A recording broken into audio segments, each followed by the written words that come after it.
Hello dear friends, स्वागत है आपका हमारे चैनल लर्न विद आसिफ पर, जहां हम लाते हैं ढेर सारे बिजनेस अपडेट्स और बिजनेस आइडियाज़ और मोटिवेशनल स्टोरीज़। तो जी हाँ, बने रहिए हमारे चैनल पर। लाइक करें, शेयर करें और सब्सक्राइब करें। तो दोस्तों, बिल्कुल ये एक बात जो है वो आप बिल्कुल जान लें कि कोई भी सक्सेस जो है वो इतनी आसानी से नहीं मिलती आदमी को, चाहे वो किसी प्रोफेशन में हो या फिर वो बिज़नेस में हो। तो उसके लिए स्ट्रगल्स और जो मेहनत है वो बहुत ज़्यादा लगती है और किसी को भी सफलता रातों रात नहीं मिलती।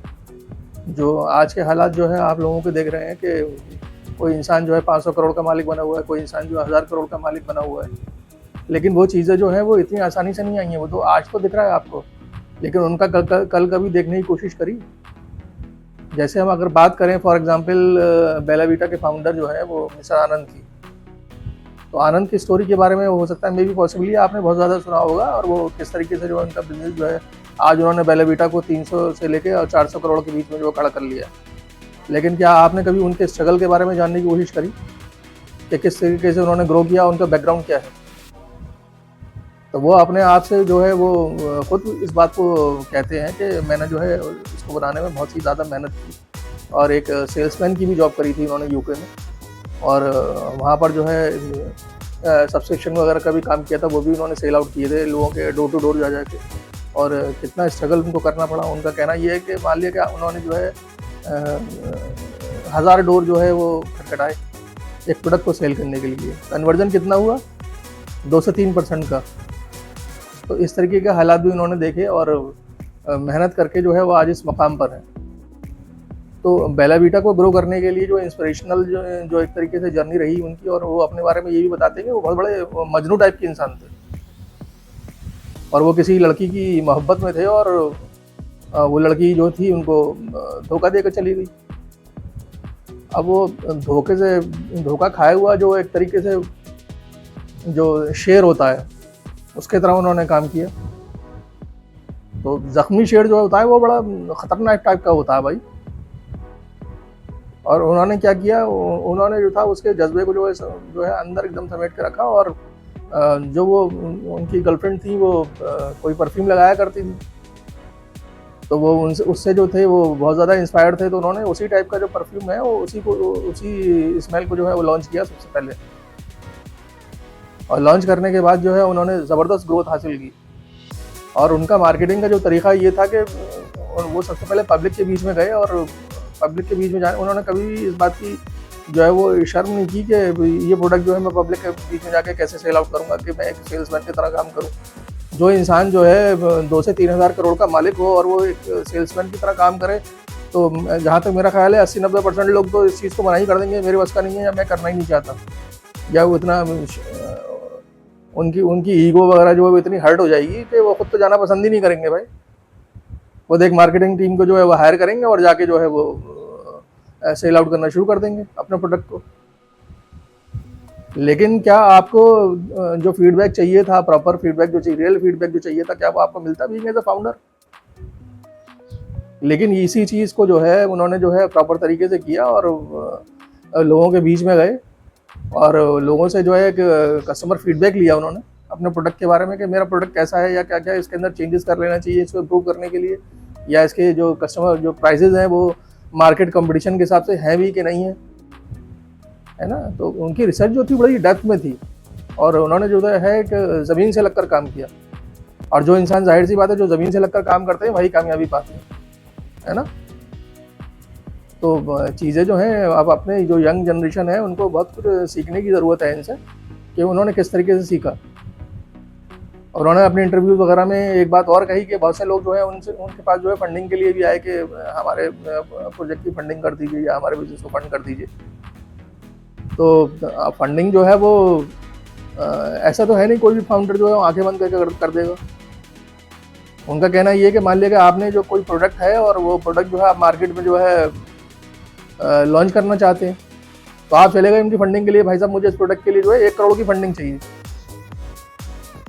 अब क्वेश्चन इज दैट आपने उस प्रोडक्ट को जो है मार्केट के अंदर टेस्ट तक नहीं करा कि कस्टमर का फीडबैक जो है वो उस प्रोडक्ट को लेकर क्या आ रहा है। तो कस्टमर का फीडबैक पहले तो कस्टमर का, उनका कहना ये, पहले तो कस्टमर का फीडबैक लीजिए आप कि कस्टमर जो है उस प्रोडक्ट के बारे में क्या कहता है और वो उसको बाय भी करना चाहता नहीं चाहता, या उसकी डिमांड मार्केट में है भी कि नहीं है।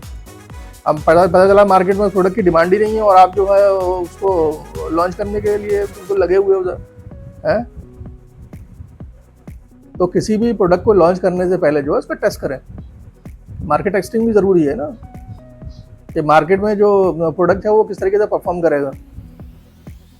तो वो ये कहते हैं कि मान लिया कि आपने कोई प्रोडक्ट लॉन्च करा तो आप लाख का प्रोडक्शन मत करिए। जो कंपनी ऑलरेडी उस प्रोडक्ट को जो है मैन्युफैक्चरिंग कर रही है, आप उनसे भी कोलैबोरेट कर सकते हैं और अपनी वाइट लेबलिंग करके जो है उस प्रोडक्ट को जो है मार्केट में लॉन्च कर सकते हैं। तो आपको एक कस्टमर रिस्पांस जो है वो मालूम चल जाएगा कि मार्केट में रिस्पांस क्या मिल रहा है, इस प्रोडक्ट की डिमांड है भी कि नहीं है, या फीडबैक क्या मिल रहा है, किस तरीके का प्रोडक्ट है, किस तरीके की क्वालिटी है, ड्यूरेबिलिटी है भी कि नहीं है, मार्केट रेट्स क्या है, कम्पिटिटिव रेट्स हैं भी कि नहीं है, कस्टमर उस चीज़ को पसंद कर रहा है नहीं कर रहा है, डिज़ाइन उसको पसंद आ रहे हैं नहीं आ रहे हैं। तो इसी तरीके से जो है परफ्यूम का मामला भी है। आप मान लिया कोई परफ्यूम है और आपको बहुत अच्छा लग रहा है, आप जो उस बिज़नेस में आना चाहते हैं या उस बिज़नेस को ग्रो करना चाहते हैं, तो आपकी जहाँ तक मेरा ख्याल है आपकी स्ट्रेटजी भी इसी तरीके की होना चाहिए कि कस्टमर के फीडबैक्स को जो है पहले लें कि मार्केट के अंदर जो प्रोडक्ट जो है किस तरीके से परफॉर्म कर रहा है। कस्टमर से पूछें डायरेक्टली जाके, उसमें शर्म वाली बात क्या है यार। जानना चाहिए ना आपको, जो अपना जो भी बिज़नेस करना है हमको लॉन्ग टर्म के लिए करना है, शॉर्ट टर्म का तो हमारा नज़रिया है नहीं कि कोई भी प्रोडक्ट जो है वो शॉर्ट टर्म के लिए हम लॉन्च करें और मार्केट से जो है वो चले जाएं। अगर मार्केट के अंदर जो आपको एक परमानेंट ग्रोथ लानी है और कस्टमर रिटर्न जो है वो लाना है, कस्टमर किसी तरीके से जो है आपके पास रिटर्न आए, तो कस्टमर रिटर्न जो वो जब भी आता है जब उसको कस्टमर की बेहतरीन सर्विस मिलती है। और दूसरी चीज़ ये है कि आप जब तक अपने आप को डायरेक्टली उस बिज़नेस में इन्वॉल्व नहीं करोगे तो आपको कस्टमर का रिस्पांस मालूम ही नहीं चलेगा। तो कस्टमर्स का जो है फीडबैक लें प्रॉपर तरीके से। किसी भी प्रोडक्ट को लॉन्च करने के लिए XYZ कुछ भी हो सकता है, परफ्यूम भी हो सकता है और फूड प्रोडक्ट्स भी हो सकते हैं, या हार्डवेयर के भी प्रोडक्ट्स हो सकते हैं, गारमेंट्स हो सकता है, कुछ भी हो सकता है। और जाहिर सी बात है आज की डेट में जो है वो खुशबू जो है या परफ्यूम जो है वो इस तरीके की चीज़ है कि मैक्सिमम लोगों को पसंद आती है। ऐसा तो कोई इंसान होगा ही नहीं जिसको खुशबू पसंद नहीं होगी। बहुत ही कम लोग होंगे जिनको खुशबू से एलर्जी है या अदर टाइप की प्रॉब्लम है, तो वो ज़रूर इस चीज़ को जो नकार देंगे कि नहीं भाई साहब मैं जो उन चीज़ों से दूर रहता हूँ। लेकिन अगर आप प्रॉपर तरीके से कोशिश करेंगे, प्रॉपर तरीके से काम करने की कोशिश करेंगे तो जाहिर सी बात है आप ग्रो कर सकते हैं यार। अगर मान लिया कि आपके अंदर सेल्स की स्किल है और आप एक बेहतरीन सेल्समैन हो, आप कुछ भी सेल कर सकते हो। मान लिया हम कोई भी प्रोडक्ट आपको दें आप सेल कर सकते हो, इसका मतलब ये आपके अंदर वो स्किल है लोगों को कन्विंस करने की। प्रोडक्ट जो है यार वो कोई भी बना लेगा, है ना, मार्केट के अंदर प्रोडक्ट कोई भी बना लेगा, कोई भी लॉन्च कर देगा। प्रोडक्ट की लॉन्चिंग और प्रोडक्ट का प्रोडक्शन जो है वो या मैन्युफैक्चरिंग जो है वो बड़ी चीज़ नहीं है। प्रोडक्ट की जो सेल्स है वो मेन चीज़ है, और कस्टमर सेटिस्फेक्शन और कस्टमर फीडबैक नेसेसरी है, इम्पॉर्टेंट है आपके लिए। तो इन चीज़ों का जो है थोड़ा हमें, जो जहाँ तक मुझे लगता है कि वो एक सीख है और एक लेसन है लोगों के लिए कि आप अपने प्रोडक्ट्स को जो है किस तरीके से लॉन्चिंग करें, किस तरीके से कस्टमर्स का फीडबैक्स लें या कस्टमर्स के बीच में कैसे जाएं। यार वो बंदा जो है डायरेक्टली मार्केट के अंदर घूम रहा है, डायरेक्टली आपने देखा होगा डायरेक्टली मार्केट में घूम रहा है, डायरेक्टली माइक लगा के लोगों की वीडियोस वगैरह बना रहा है। आप देखो 2-3 काम हो गए उसके डायरेक्टली। एक तो कस्टमर का फीडबैक भी उसको मिल गया, पता चल गया कस्टमर का रिस्पांस क्या है। दूसरी चीज़ क्या है कि उसने वहीं के वहीं जो है मार्केटिंग के लिए वीडियोज़ भी क्रिएट कर ली, और वो वीडियोज़ जो है वो डायरेक्टली जो है पब्लिश कर रहा है फेसबुक के ऊपर भी, इंस्टाग्राम के ऊपर भी, ये अदर यूट्यूब के ऊपर भी, अदर सोशल मीडियाज़ के ऊपर भी। तो क्या किया, उसको कंटेंट भी मिल गया। तो कितनी बेहतरीन स्ट्रेटजी है कि कंटेंट भी फ्री फंड में तैयार हो गया, कस्टमर का फीडबैक भी मिल गया और अपने प्रोडक्ट के बारे में मालूम भी चल गया। तो यार मुझे तो ये स्ट्रेटजी बहुत ही अच्छी लगी और जहाँ तक मेरा ख्याल है आपको ये अपनाना चाहिए। और अगर कोई क्वेश्चन है आपको बिज़नेस के बारे में या आपको कोई परेशानियाँ आ रही हैं बिज़नेस को चलाने में, तो आप हमसे भी कांटेक्ट कर सकते हैं। हो सकता है कि हम आपको एक अच्छा मशवरा दे दें या आपसे हमें भी बहुत कुछ सीखने को मिल जाए, क्योंकि बहुत सारी चीज़ें अब 2 लोग डिस्कशन करते हैं तो बहुत सारी चीज़ें जो है क्लियर हो जाती हैं। या बहुत सारे सोल्यूशन जो है वैसे बातों बातों में मिल जाते हैं लोगों को कि यार ये नहीं, हमें ऐसा करना चाहिए। लोग जो है डिस्कस क्यों करते हैं डिस्कशन जो है वो इसीलिए बहुत ज़रूरी है कि एक्सपीरियंसेस जो है वो आपके नॉलेज है वो शेयर होती है एक दूसरे के बीच में। और नॉलेज शेयरिंग जो है बहुत बुरी चीज़ नहीं है। नॉलेज जो है वो लोगों को आपस में शेयर करना चाहिए यार। आप जब तक लोगों के बीच में जाओगे नहीं, शेयर नहीं करोगे, तो जाहिर सी बात है आपके आपके एक्सपीरियंसेस मालूम ही नहीं चल पाएंगे क्या चल रहा है। वो तो ऐसी बात हो जाएगी जैसे कि आप एक कमरे में बैठे हुए और उसके बाद जो है वो 2-4 लोगों के बीच में बात हुई, आपको दुनिया के बारे में मालूम ही नहीं है क्या हो रहा है। बिजनेस जो है जाहिर सी बात है जनरली जो है वो जो फेल्योर है वो इसी वजह से होता है कि लोग जो है चीज़ों को पढ़ने की और सीखने की कोशिश ही नहीं करते। वो ये समझते हैं कि वो एक कमरे में बैठे हुए हैं, जस्ट लाइक जैसे कि एक कुएं का मेंढक जो होता है, वही समझता है कि कुएं का मेंढक जो है कुएं को भी पूरी दुनिया समझ लेता है कि यही दुनिया है मेरी, इसके अलावा कुछ है ही नहीं।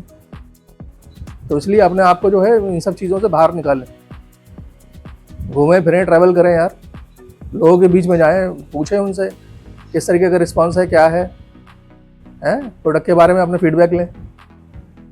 तो ये सब चीज़ें आप कर सकते हैं और जहाँ तक मेरा ख्याल है ये बहुत बड़ा इम्पैक्ट लेकर आएंगी आपके बिज़नेस के अंदर। शुरुआत करें आप इस चीज़ की, इंशाल्लाह सारी चीज़ें जो है वो ठीक ठाक होंगी, बढ़िया होंगी। और हम लोग हमारे जो चैनल है उस पर बने रहें, लाइक करें, शेयर करें, सब्सक्राइब करें। जहाँ तक मेरा ख्याल है ये चैनल जो है आपको कोई नुकसान तो नहीं देगा, 2 बातें सिखा के ही जाएगा। और फीडबैक दें अपना, किस तरीके की जानकारियाँ चाहते हैं और कोई नई स्टोरीज वगैरह चाहते हैं, किसी बिज़नेस के बारे में जानना चाहते हैं तो हमें लिख कर भेजें, कमेंट्स करें। Thank you so much.